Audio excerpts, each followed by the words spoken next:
Hello दोस्तों, good morning. कैसे हैं आप लोग? होप आप सब बढ़िया होंगे और आप लोगों की तैयारी बहुत अच्छी चल रही होगी।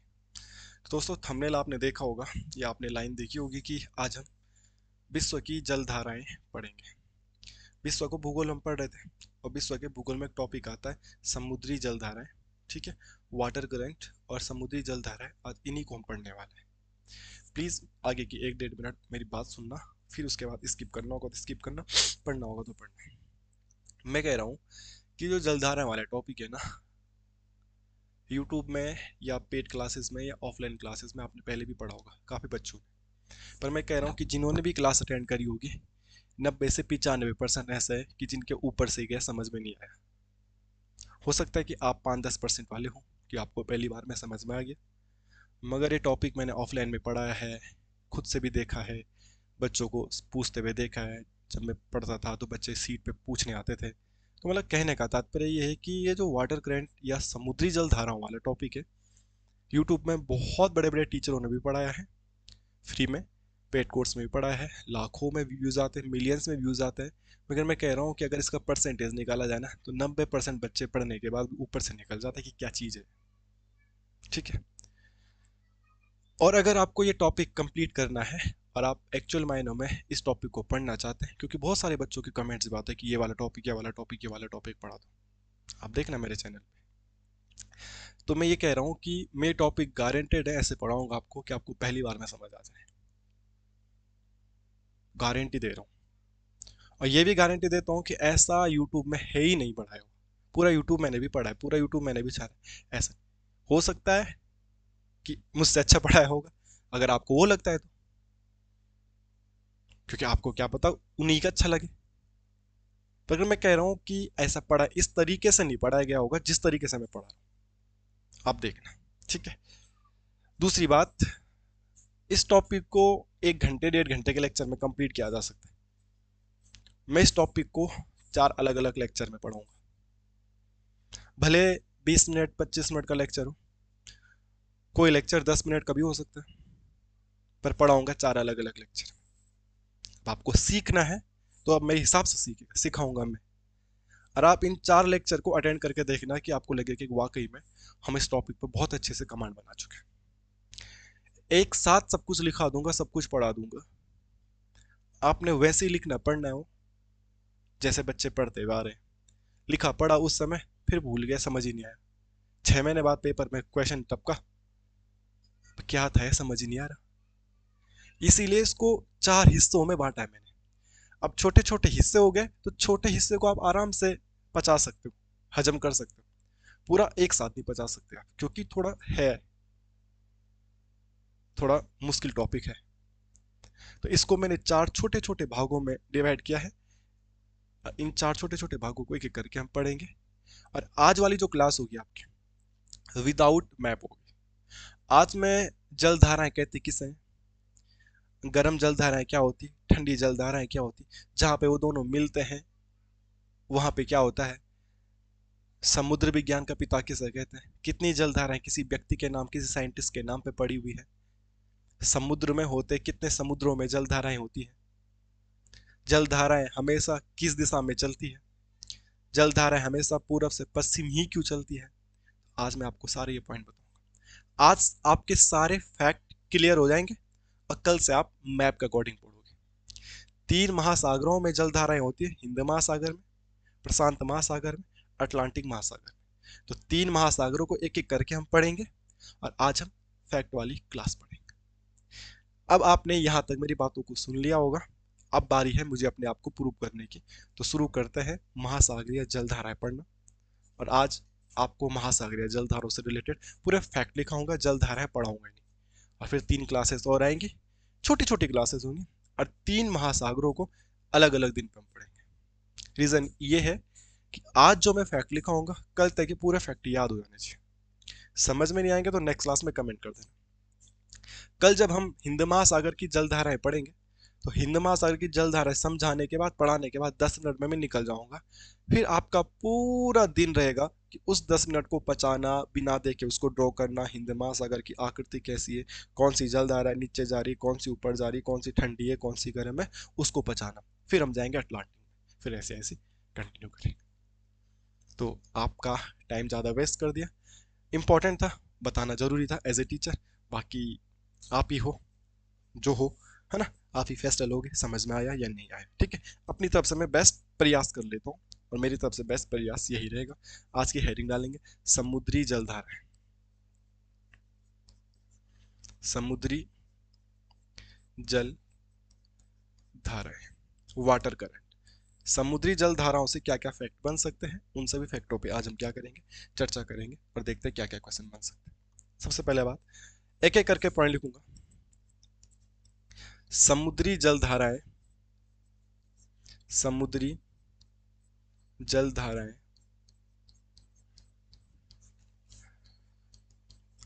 समुद्र का सतही जल होता है, सतही जल होता है। ठीक है, ये ध्यान रखना। अगर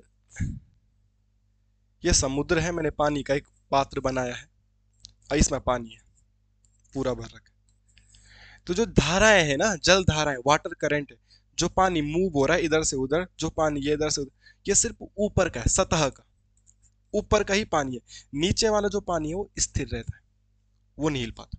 समुद्र कितना गहरा है यार, महासागर कितना गहरा है। तो जो महासागर के एंड में धरती पे जो पानी है ना, वो पानी हिलता भी नहीं है यार, वो एज इट इज स्थिर रहता है। जो धाराएं, लहरें, तरंगे आपको दिख रही ना, वो सरफेस वाला जो ऊपर ऊपर वाला पानी है ना, सिर्फ वही है। तो कथन वाले क्वेश्चन बनेंगे, क्या सारा पानी इधर से उधर भगता है? नहीं, नीचे वाला पानी हमेशा क्या रहता है, स्थिर। जो सतह वाला, ऊपर वाला, सरफेस वाला पानी है ना, बस वही इधर से उधर मूव करता है। Got it, got it. तो एक बात ये समझ में आई कि समुद्री जल धारा ओनली सतही जल होता है। ठीक है, नीचे वाला जल, जो नीचे वाला जल होता है, नीचे वाला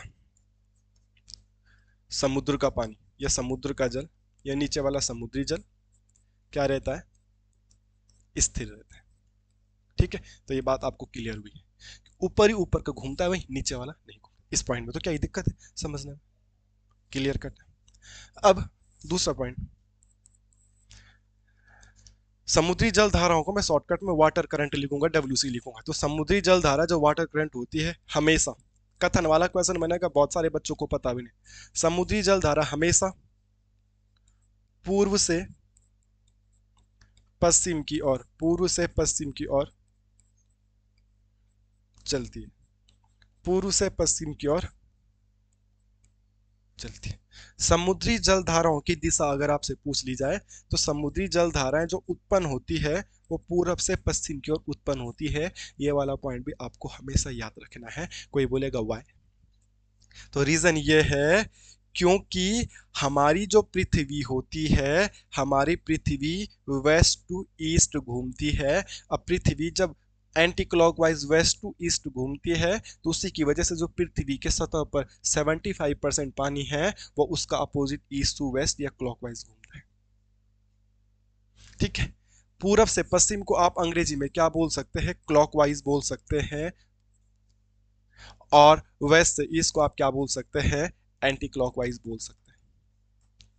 हमारी पृथ्वी क्लॉकवाइज घूमती है, एंटी क्लॉकवाइज। परसों आपको पृथ्वी पढ़ा है नहीं घरों में, तो सारे ग्रह एंटी क्लॉकवाइज घूमते हैं, सिर्फ शुक्र और अरुण है जो क्लॉकवाइज घूमते हैं। तो पृथ्वी एंटी क्लॉकवाइज घूमती है, तो उसके ऊपर का पानी उसके अपोजिट से छलकेगा, तो पानी अपोजिट छलक के ऐसा होता है। तो क्वेश्चन कथन वाला बन सकता है। तो पृथ्वी कैसे घूमती है भाई, वेस्ट टू ईस्ट। तो पृथ्वी के ऊपर जो सतही जल है, जो समुद्री जल धारा, सतही जल, ऊपर वाला पानी जो छलकता है, वो किधर घूमता है भाई, ये घर्रे भाषा में देख लो, जो ऊपर वाला पानी छलकता है वो किधर छलकता है भाई, पूरा से पश्चिम।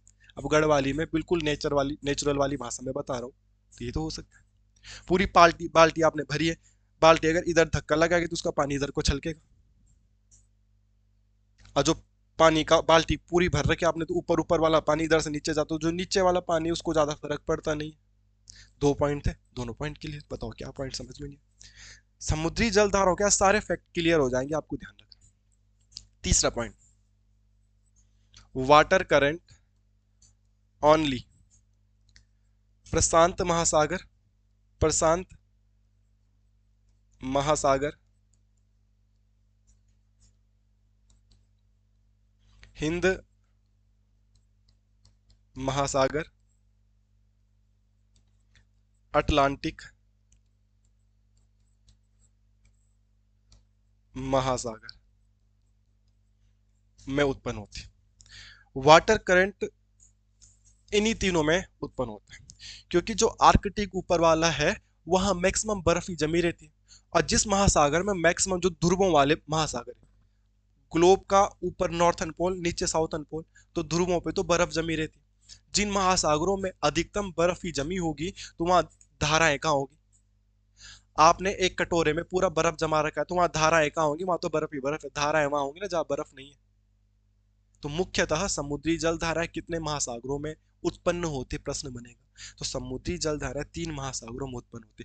हिंद महासागर की जल धाराएं, प्रशांत महासागर की जलधारा और अटलांटिक महासागर की जलधारा। इन तीनों जलधाराओं को छोटी छोटी क्लास में अलग अलग पढ़ाऊंगा, इसलिए पढ़ाऊंगा कि जिस दिन मैं जो जलधारा पढ़ाऊंगा, जिस भी महासागर को पढ़ाऊंगा, अगले दिन नेक्स्ट क्लास तक आपको उसको पूरा रिवाइज कर देना, घुट के पिल जाना। और आज वाली क्लास तो फैक्ट है, तो इसका फैक्ट भी हो गया। क्यों? क्योंकि अन्य महासागरों में अधिकतम बर्फ है, यहाँ पे अधिकतम बर्फ नहीं है, और जहाँ जमा हुआ पानी नहीं तो यहाँ पे जलधारा है। इसके अलावा प्रश्न बन जाता है, कई बार कथन आता है कि प्रशांत महासागर की आकृति कैसी? देखो वन लाइनर क्वेश्चन बन गया और बच्चों ने पढ़ा भी नहीं है। तो प्रशांत महासागर की आकृति होती त्रिभुजाकार। हिंद महासागर की आकृति, हिंद महासागर की आकृति होती अंग्रेजी अल्फाबेट एम के जैसे, और अटलांटिक महासागर की आकृति होती है अंग्रेजी अल्फाबेट एस के समान। पढ़ा था ये क्वेश्चन? क्वेश्चन आ जाएगा अटलांटिक महासागर की आकृति कैसी? तो अटलांटिक महासागर की आकृति होती है इंग्लिश अल्फाबेट एस के जैसे। ऐसे आपने कमेंट करके बताना है कि उत्तराखंड का कौन सा ऐसा ताल है, उत्तराखंड की कौन सी ऐसी झील है जिसकी आकृति ट्रायंगल शेप में त्रिभुजाकार है। ठीक है, कई बार इसको त्रिभुजाकार नहीं होगा ऑप्शन में तो गोलाकार आप बोल देना। पहली प्रायोरिटी किसको देनी है? त्रिभुजाकार को, आफ्टर दैट गोलाकार को। आपने कमेंट करके बताना उत्तराखंड का कौन सा ताल त्रिभुजाकार ताल है। बहुत प्यार से समझा रहा हूं, इतना स्लो मैंने कोई टॉपिक नहीं पढ़ाया। ठीक है, 1 मिनट रुको यार, है ना। मेरे साथ मेरी भतीजी है और वो पता नहीं कहाँ उल्टे काम कर रही है, तो जरा देख के आता हूँ उसे।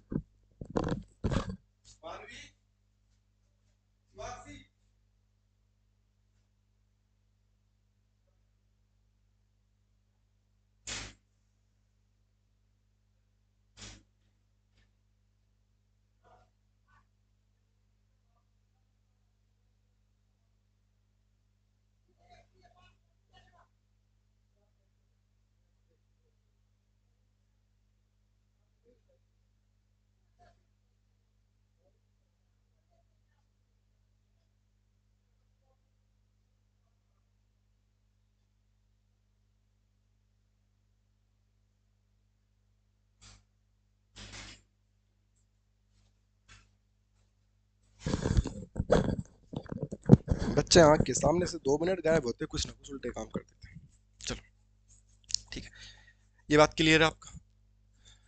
ये बात अब थोड़ा इसको प्रूव करते हैं। ये वाला, ये एक मैप है, ये होता है प्रशांत महासागर, पैसिफिक ओशन।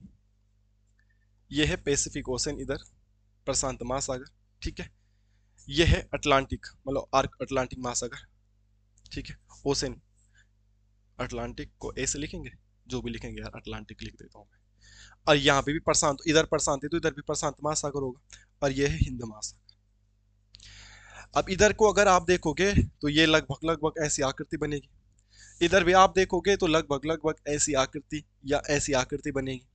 और जब दुनिया का नक्शा चिपकाएंगे हम, पृथ्वी तो गोल है ना, इधर वाला कोनर इधर वाला कोन आपस में तो मिलेंगे, इधर वाला कोनर इधर वाला कोन आपस में मिलेंगे तो भाई ऐसे। तो जब ये ऐसे मिल जाएंगे तो कहीं ना कहीं प्रशांत महासागर की आकृति कैसे दिखेगी आपको? त्रिभुजाकार दिखेगी, इसीलिए कहा जाता है। ओके, अब यहाँ पे अटलांटिक महासागर है, तो अटलांटिक महासागर को आप देखोगे ये ऐसा घुमा हुआ है, तो अटलांटिक महासागर को हम बोल देते हैं कि ये इंग्लिश अल्फाबेट एस के जैसे। ठीक है, यहाँ पे हिंद महासागर, यहाँ पे हमारा प्यारा भारत है, भारत के नीचे वाला एरिया हिंद महासागर कहलाता है। और अगर आप देखोगे तो यहाँ पे हिंद महासागर की आकृति है, ये वाला कोना यहाँ तक जाता है बे ऑफ बंगाल तक। तो आप देख पा रहे हो हिंद महासागर की आकृति अंग्रेजी अल्फाबेट एम के जैसे बताई जाती है। तो ये कुछ एक्स्ट्रा फैक्ट थे। आज हम जलधाराओं को शुरू तो कर चुके हैं, जलधाराओं के सारे फैक्ट लिखा दूंगा, विथ प्रूफ करा दूंगा। और कल से आपने भी सिर्फ जलधाराओं की सीखना है मुझसे कैसे बनानी है, और प्रैक्टिस करनी है। क्लियर? ये बात से आप सहमत है सर? हाँ सहमत है। अब अगला पॉइंट, चौथा पॉइंट है वाटर करंट मुख्यतः, वाटर करंट मुख्यतः दो प्रकार की होती है। कितने प्रकार की होती है? दो प्रकार की होती है, दो प्रकार की होती है।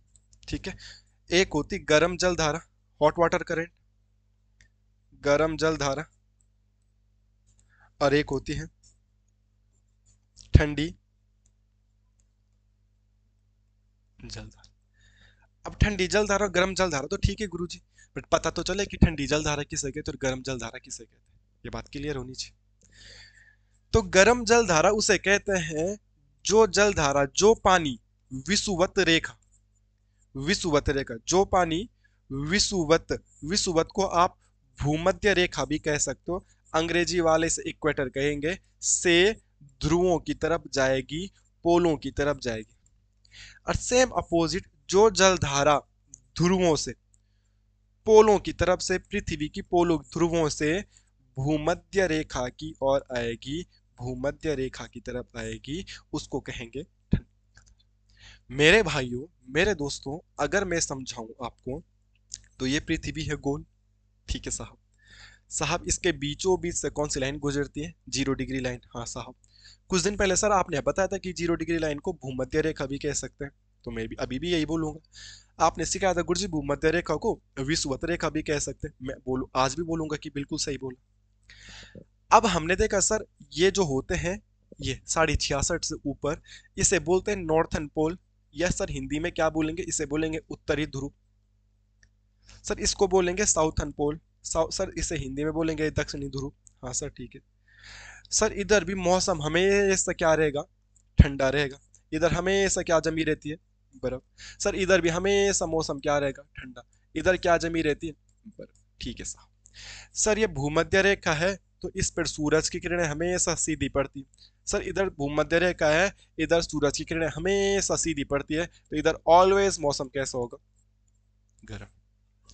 तो जो हमारी धरती है, क्या समझ में आया है कि धरती का उत्तरी ध्रुव और दक्षिणी ध्रुव हमेशा कैसा होगा? ठंडा। हमेशा कैसा होगा? ठंडा। और धरती का जो बीचों बीच वाला पार्ट है, भूमध्य रेखा वाला, विषुवत रेखा वाला, वो हमेशा कैसा होगा? गर्म। क्या ये बात समझ में आई? सर इतनी बात तो समझ में आई। सर ये पार्ट ठंडे क्यों होंगे? क्या? क्योंकि यहाँ सूरज की किरणें पहुंच नहीं पाती। सर ये पार्ट गर्म क्यों होगा? क्योंकि सब से ज्यादा सूरज की किरणें यहीं पे पड़ती, और जहाँ पे धूप ज्यादा होगी वहां पे गर्म होगा ही होगा। अरे यस और नो? Sir yes. अब जब गर्म यहां पर है, अब जब गर्म यहां पर है, अब जब गर्म यहां पर है, तो यहाँ का पानी ऊपर की तरफ अगर जाता है, यहाँ का पानी अगर ऊपर की तरफ जाता है, तो इसको बोलेंगे गर्म जलधारा। गर्म पानी तो जा रहा होगा ऊपर। अरे जब यहाँ पे गर्म है, जब यहाँ पे सूरज की किरणें ज्यादा पड़ती है, तो इस वाले एरिया में गर्म ज्यादा है। गर्म ज्यादा है तो पानी भी गर्म होगा। अब पानी जब गर्म होगा, तो यहाँ का पानी जहां भी जाएगा तो उसको गर्म ही पानी तो कहेंगे।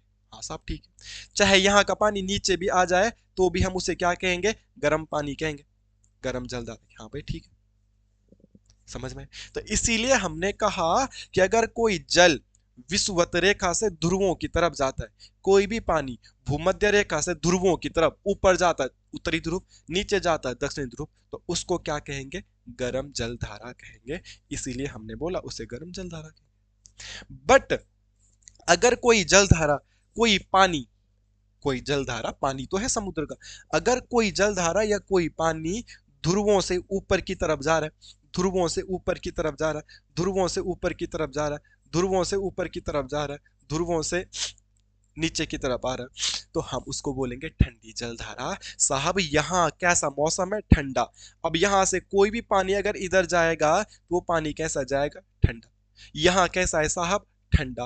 और यहां से अगर कोई भी पानी इधर आ जाएगा, भूमध्य रेखा की तरफ आ जाएगा, तो वो कैसा पानी लेके आएगा अपने साथ में? ठंडा। तो उम्मीद करता हूं ये वाली जो बात है वो क्लियर हो गई होगी कि गर्म जलधारा विषुवत रेखा से ध्रुवों की तरफ जाती है, और ठंडी जलधारा ध्रुवों से विषुवत रेखा या भूमध्य रेखा की ओर आती है। और कथन वाला प्रश्न यहीं पे बन जाता है। बच्चों ने ध्यान से सुना पढ़ा सीखा ही नहीं होता, एज्यूम किया ही नहीं होता, तो चीजें गलत हो जाती है। बताओ, बहुत स्लो पढ़ा रहा हूँ मैं कह रहा हूँ कि आप एक बार पढ़ लोगे ना, टाइम दोगे तो सीखोगे। टाइम नहीं दोगे तो फिर क्या करना। बात क्लियर है कट? ठंडी जल धारा और गर्म जल धारा वाला जो लॉजिक था वो आपका क्लियर हुआ या नहीं हुआ है, ये मुझे बता दीजिएगा। अगर हुआ है तो आगे चलते हैं। अब यहां से जल विज्ञान का एक प्रश्न बनता है कि ठंडी जल धारा किसे कहते पता चल गया, और गर्म जल धारा किसे कहते ये भी पता चल गया। का मिलन बिंदु का मिलन बिंदु। कभी कभी क्या होता है कि ऊपर से ठंडी जल धारा आती है और नीचे से गर्म जल धारा आती है, और वहां पे गुनगुना पानी मिल जाता है, ठंडा और गर्म गुनगुना। तो ठंडी जल धारा व गर्म जल धारा का जो मिलन बिंदु होता है वो मछली उत्पादन क्षेत्र होता है। वो क्या होता है? मछली उत्पादन क्षेत्र होता है। मछली उत्पादन क्षेत्र होता है। ठंडी जलधारा और गर्म जलधारा का मिलन बिंदु क्या होता है? मछली उत्पादन का क्षेत्र होता है। और वाई फिर हमेशा मैं ये बताता हूँ क्यों होता है, क्योंकि वहां पर एक घास होती है जिस घास का नाम है प्लैंकटन। प्लैंकटन घास के कारण जहां पर ठंडी जलधारा और गर्म जलधारा मिलती है ना, तो वहां पर एक घास उगती है और उस घास का नाम होता है प्लैंकटन घास। और उस प्लैंकटन घास को खाने के लिए मछलियां आती है, और फिर उन मछलियों को पकड़ने के लिए खाने के लिए मछुआरे जाते हैं, मानव जाता है। इसीलिए उन जगहों पर मछली पालन बड़े लेवल पे होता है जहां पर दो जलधाराएं मिलती है। तो ठंडी जलधारा और गर्म जलधारा का जो मिलन बिंदु होगा वहां पे किसका उत्पादन किया जाएगा? मत्स्य उत्पादन किया जाएगा। मछली क्षेत्र में पैसा कमाया जाएगा। वहां पे मछलियां ज्यादा क्यों पैदा होती, क्यों उत्पन्न होती है? तो सब वहां पे प्लैंकटन घास होती है, और प्लैंकटन घास के लिए उगाते हैं। और मछली उत्पादन क्षेत्र की जब भी हम बात करें तो हमारी धरती पे दुनिया में दो मछली उत्पादन क्षेत्र बहुत फेमस है। एक का नाम है ग्रेट बैंक या ग्रेट बैंक भी कह रहा, और एक का नाम है डागर बैंक। ठीक है, डागर बैंक, बैंक किनारा, और ग्रेट बैंक या कई बार ग्रेट भी लिखा रहता है। ग्रेट बैंक या ग्रेट बैंक, ये दो जगह ऐसी है जो दुनिया में मछली उत्पादन के लिए फेमस है। क्योंकि इन दोनों जगहों पर जब खतरनाक मछली उत्पादन हो रहा है तो इन दोनों जगहों पर प्लैंकटन घास खूब होगी। और जब इन दोनों जगहों पर प्लैंकटन घास खूब खूब होगी तो इसका मतलब है इन दोनों जगहों पर दो जल धाराएं मिलती होगी, एक ठंडी होगी और एक गर्म होगी। तो कोई ना कोई जल धारा तो यहाँ पे भी मिल रही होगी, और कोई ना कोई जल धारा यहाँ पे भी मिल रही होगी। अरे आणु बात समझ में कि नहीं आणु? मछली उत्पादन कहाँ पे होता है? जहाँ पे प्लैंकटन घास होती है। प्लैंकटन घास कहाँ पे होती? जहाँ पे जल धाराएं मिलती है, और एक ठंडी मिलनी चाहिए और एक गर्म मिलनी चाहिए, गुनगुना मतलब। अब दो फेमस मछली उत्पादन क्षेत्र है, ग्रेट बैंक और डागर बैंक, पूछे जाते हैं। हाँ, शुद्ध नहीं पाणु छो। तो इसका मतलब यहाँ पे भी क्या मिल रहा होगा? जलधारा मिल रहा होगा। अब जलधाराओं को पढ़ते हैं तो एक का नाम है गल्फ स्ट्रीम की जलधारा और एक का नाम है लेब्राडोर जलधारा। तो मैं यहाँ पे लिख देता हूँ, एक वाटर करंट है gulf stream, gulf stream water current, और एक का नाम है लेब्राडोर, लेब्राडोर वाटर करंट। ये गर्म है, हॉट है, और ये कूल है, ये ठंडी जलधारा है। जब एक गर्म जलधारा और एक ठंडी जलधारा मिलती है तो ग्रेट बैंक नामक जगह पर मिलती है। यहीं पे प्लैंकटन घास होती है, यहीं पे मछली उत्पादन होता है। तो ध्यान में रखना, कई बार क्वेश्चन आएगा मछली उत्पादन क्षेत्र ग्रेट बैंक में कौन सी दो जलधाराएं मिलती है। आनी बात समझ? तो पेपर तो आज की क्लास से क्रैक हो जाएगा। फैक्ट सारे याद कर लोगे तो, बाकी कल तो उसको मैप में समझना है बस। ये बात क्लियर हो रही है कि नहीं हो रही? बातें अगर क्लियर हो रही होगी ना तो लाइक कर दो भाई, तूने अभी तक लाइक नहीं किया है। कमेंट तो तुम ऐसे भी नहीं करता, कम से कम लाइक तो कर दे, हमें भी सपोर्ट कर ले।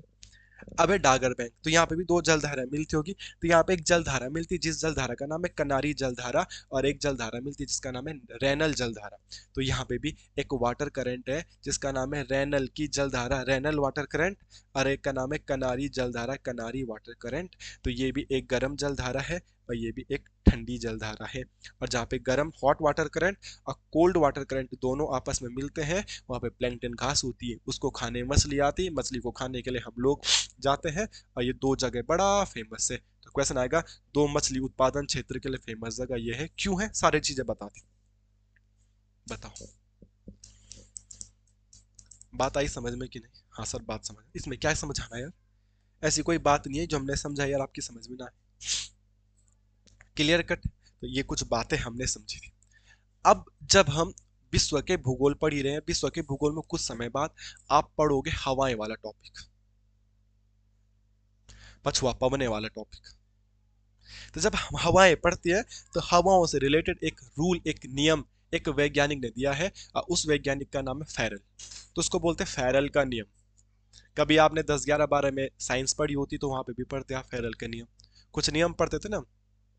तो फेरल का नियम, तो फेरल का नियम इसमें भी काम आता है, क्योंकि जल धाराओं को, पानी को इधर से उधर लेके जा रहा है, तो कहीं ना कहीं हवाओं का भी उसमें लॉजिक होगा। तो जल धाराओं को पढ़ते समय एक फेरल का नियम आता है, और जल धाराओं को पढ़ते समय फेरल का नियम क्या आता है वो देखते हैं। तो फेरल का नियम क्या बोलता है ये ध्यान रखना यहाँ पे। तो एक मैं लिख देता हूं, ये फेरल का नियम आप एक दिन और पढ़ोगे। हाँ, फेरल का नियम आप उस दिन भी पढ़ोगे जिस दिन आपको मैं पवने पढ़ाऊंगा। फेरल बोलता है कि पृथ्वी अपने अक्ष पे घूमती है, और पृथ्वी सूरज का भी चक्कर लगाती है, तो पृथ्वी पे कुछ ना कुछ तो इफेक्ट पड़ता होगा इसकी वजह से। मैं चुपचाप एक ही सामने रह के पढ़ाता तो इतना ही तो लिख पाता, ऐसे बस। मगर मैं इधर से उधर घूम रहा हूं तो कुछ तो फर्क पड़ रहा है इसका, पूरे बोर्ड को कवर अप कर रहा हूं। तो ऐसे ही तो कह रहा हूं मैं, पृथ्वी भी घूमती रहती है तो कुछ तो फर्क पड़ता होगा। तो ये बोलता है कि फेरल के नियम की वजह से जो हवाएं होती है, जो हवाएं होती है, इन्हीं की वजह से आप जल धाराएं भी बोल सकते हैं। जल धारा, अभी तो हम जल धाराएं पढ़ रहे हैं ना, वाटर करंट लिख देता हूं। हवाएं या वाटर करंट, ये उत्तरी ध्रुव में, नॉर्थन हेमेस्फेयर में, नॉर्थन हेमेस्फेयर में घूमती है राइट साइड। कैसे घूमती है? राइट साइड, या इसको आप बोलोगे क्लॉक वाइज। और साउथर्न हेमेस्फीयर में ये घूमती है एंटी क्लॉक वाइज, या अपने लेफ्ट साइड। बहुत बड़ी बात बताया। मैंने ये कहा कि ये पृथ्वी है, हमने कहा ये 0 डिग्री लाइन है, आपने कहा सर ऊपर वाले को बोलेंगे उत्तरी गोलार्ध। ठीक है सर, अंग्रेजी में बताओ नॉर्थन हेमेस्फीयर, इसको बोलेंगे दक्षिणी गोलार्ध। सर अंग्रेजी में बताओ साउथर्न हेमिस्फीयर। अगर कोई हवा या कोई जल धारा यहां से उत्पन्न होती, सोचो कोई जल धारा यहां से उत्पन्न होती है और नॉर्थर्न हेमिस्फीयर में, और नॉर्थर्न हेमिस्फीयर में उस हवा को किधर घूमना पड़ेगा? उस हवा को घूमना पड़ेगा राइट साइड। तो ये हवा धीरे धीरे धीरे धीरे धीरे धीरे धीरे धीरे ऐसे मुड़ जाएगी, क्योंकि इसका राइट ही होता है। धीरे धीरे धीरे धीरे धीरे क्लॉकवाइज हो जाएगी, ऐसा। ये पृथ्वी के घूर्णन के कारण, ये मैं नहीं कहता, फेरल साहब कहते हैं। अगर कोई हवा इधर से ही उत्पन्न होती है मगर वो दक्षिणी ध्रुव में जा रही है, और दक्षिणी ध्रुव में जो हवा होती है, हवा अपने किधर घूमती है? लेफ्ट हैंड साइड घूमती है, तो हवा अपने इधर की तरफ मुड़ने लग जाएगी। ये ध्यान रखना, ठीक है, इधर की तरफ मुड़ने लग जाएगी। इन बातों को आपको याद रखना है कि क्या क्या, ठीक है।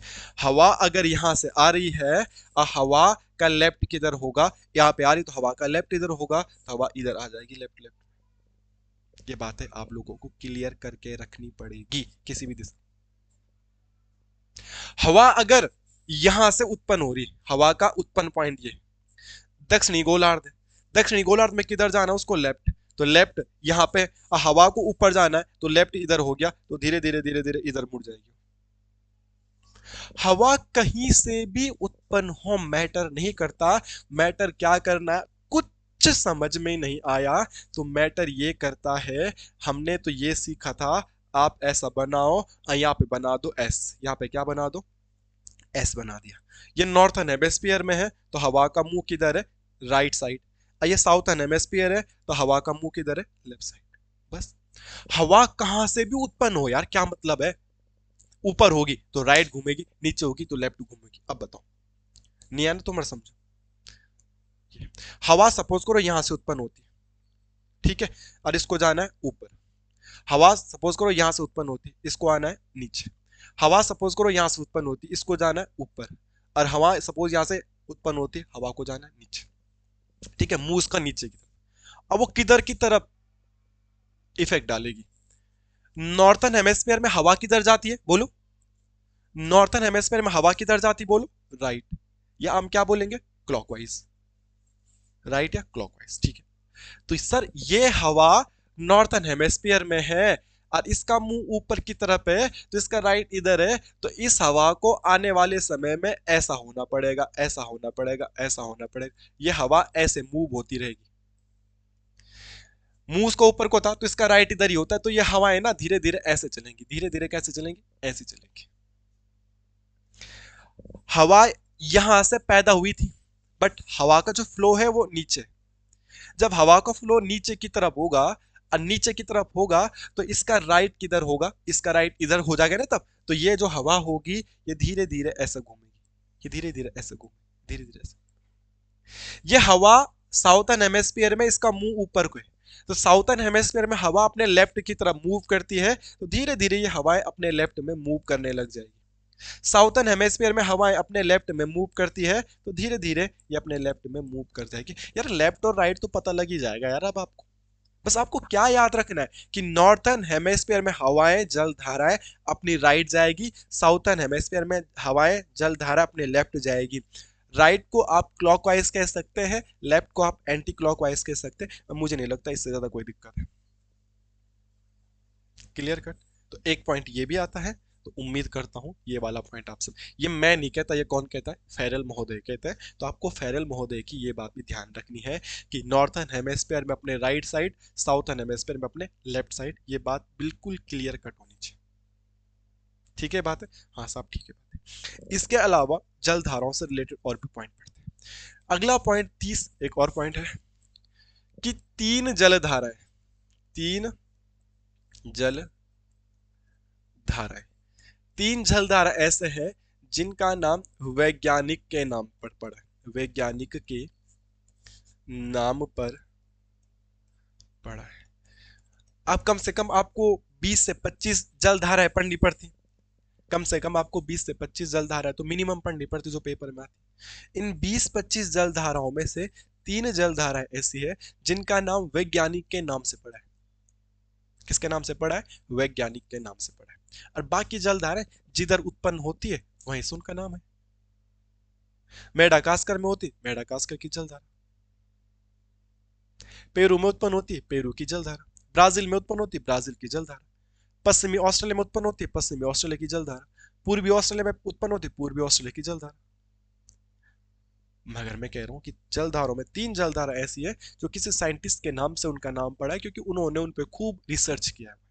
उनमें से एक जलधारा है रैनल की जलधारा, एक जलधारा है रैनल की जलधारा, रैनल की जल धारा, रैनल वाटर करंट। इसका मतलब एक व्यक्ति का नाम है, ये पॉइंट आप ध्यान रखना, ये किसी व्यक्ति के नाम। कई बार उल्टे सुल्टे खतरनाक क्वेश्चन बन जाते। रैनल की जल, अच्छा जो रैनल व्यक्ति है ना, इसको समुद्र विज्ञान का पितामह कहते हैं। इतना वन लाइनर क्वेश्चन तो नहीं आता है, समुद्र विज्ञान का पितामह इसे कहते हैं, ध्यान रखना। इसके अलावा एक और जलधारा है, उस जलधारा का नाम है हाम्बोल्ट की जलधारा। अगर आप लोगों ने प्रीवियस ईयर पेपर सॉल्व करे हैं तो शायद से आबकारी के पेपर में बना था हाम्बोल्ट की जलधारा।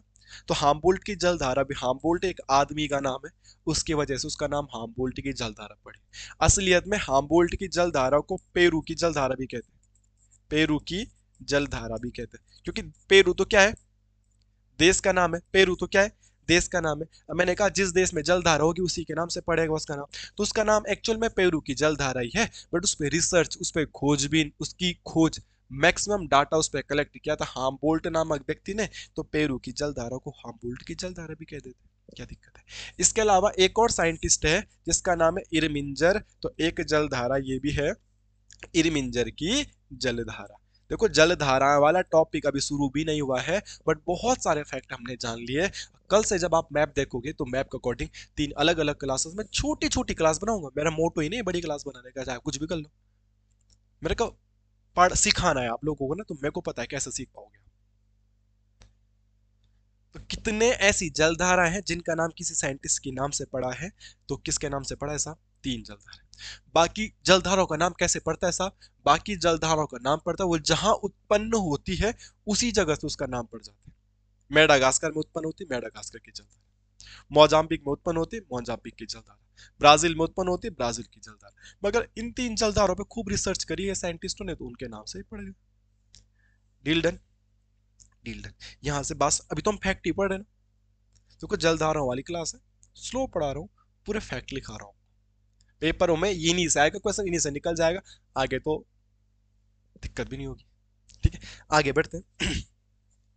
कुछ जलधारा ऐसी है, एक जलधारा है जिसको कहते हैं काले पानी की जलधारा, काले पानी की जलधारा। वन लाइनर क्वेश्चन है, और प्रश्न बना कि काले पानी की जलधारा किस जलधारा को कहते हैं।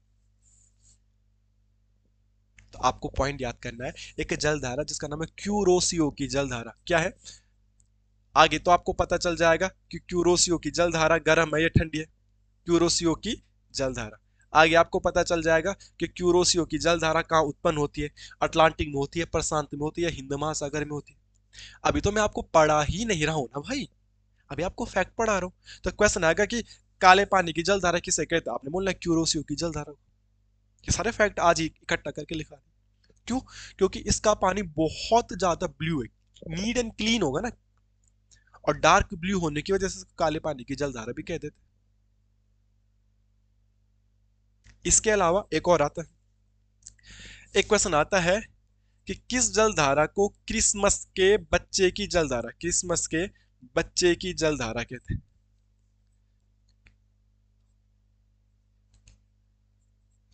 क्रिसमस डे आने वाला है कुछ दिनों बाद, दिसंबर चल रहा है महीना, तो क्रिसमस के बच्चे की जलधारा कहते हैं अल नीनो जलधारा को।